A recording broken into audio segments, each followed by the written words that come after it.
मुरादाबाद के civil line के थाना सेरुआ धर्मपुर में सड़क के किनारे एक युवक का शव मिलने से हड़कंप मच गया। युवक की पहचान रंजीत सिंह के रूप में हुई है। आपको बता दें कि 9 दिन पहले युवक घर से निकल गया था, जिसकी गुमशुदगी की रिपोर्ट दर्ज करा दी गई थी। रंजीत के पिता भोपाल सिंह के अनुसार युवक की हत्या हुई है। पुलिस को तहरीर दे दी गई है। क्या घटना हुई? घटना यही 13 तारीख की सुबह को 13 तारीख की सुबह को और 14 तारीख में जब दिन निकलता है तो मेरा लड़का जो है बगैर बताए घर से चला गया। क्या नाम था? रंजीत। क्यों गया, क्या मामला था? ये हमें ये पता नहीं है क्यों गया क्यों नहीं गया। हमने दोपहर तक तो हमने कोई पता नहीं करा कि अभी यहीं होगा यार दोस्तों में। दोपहर के बाद जब हमें ये पता चला कि हमारा लड़का नहीं आया तो हम पुलिस चौकी गए। पुलिस चौकी जाने के बाद हमने कहा कि सर हमारा लड़का गायब है।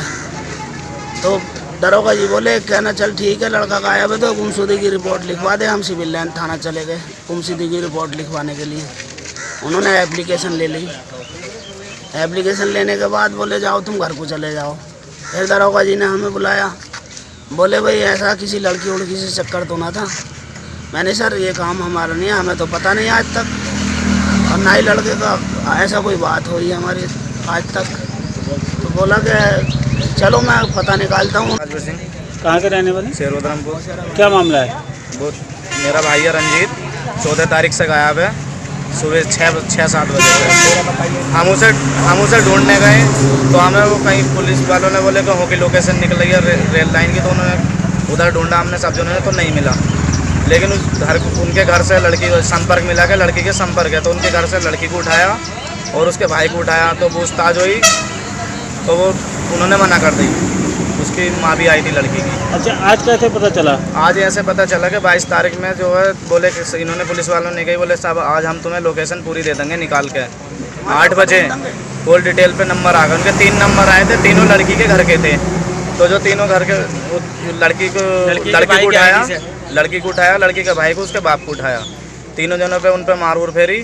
तो उन्होंने कबूला कि जो हाँ हमें लड़के का पता, उन्होंने पुलिस को बताया। पुलिस वालों ने जो जैसे भी हमें घर भेज दिया, बोले तुम घर जाओ हम देख लेंगे।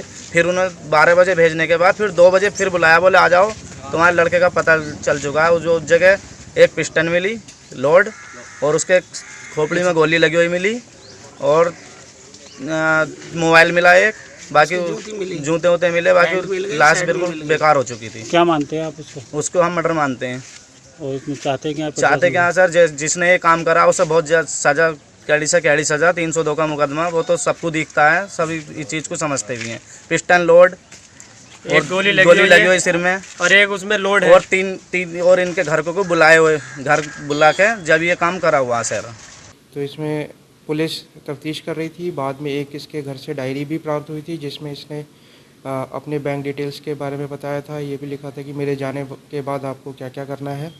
इसमें फिर इसकी जो प्रेमिका थी उससे पूछताछ चल रही थी। कल उसने बताया कि ये क्योंकि इसकी शादी जो फिक्स हो गई थी, इससे ये शुभ था और आत्महत्या की बात कर रहा था। ये 14 तारीख को दोनों मिले थे।